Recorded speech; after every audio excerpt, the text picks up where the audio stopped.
ხო, მეგობრებო, ჩვენ ცუდი ამბავი გვაქვს. ხო, მართლა ცუდი ამბავია. ჩვენ ხურავთ კამპუსს? არის რაიმე პრობლემა? არა, და მე მეგონა რომ პრობლემა იყო. ამაზე უარესია, ჩვენს პლანეტას საფრთხე ემუქრება. რა? ეკოლოგია, გსმენიათ ამ სიტყვების შესახებ? მე მსმენია, პროტეინი ეკოლოგიურად სუფთა პროდუქტია. მე მას კილოგრამობით ვჭამ და ამიტომაც ვარ ასეთი დიდი. მიდი აკოცე ამას. მე არ გაკოცებ ხელზე. მე ყველაფერი ვიცი გარემოს შესახებ და შემიძლია მოგიყვეთ. მადლობთ, არ არის საჭირო. თქვენნაირი ადამიანების გამო იტანჯება ჩვენი გარემო. ხო, მენდიმ და ჩაკმა დღეს მთელს კამპუსში მიმოფანტული პლასმასის მთელი ტომარა გაავსეს.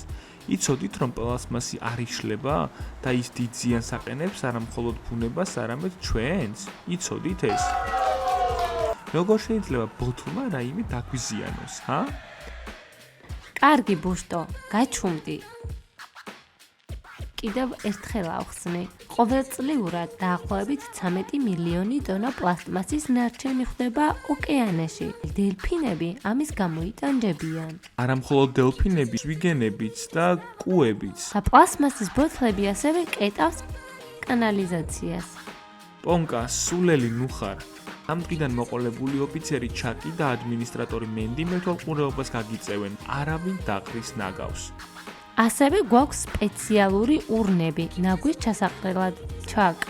ხო, მენდი.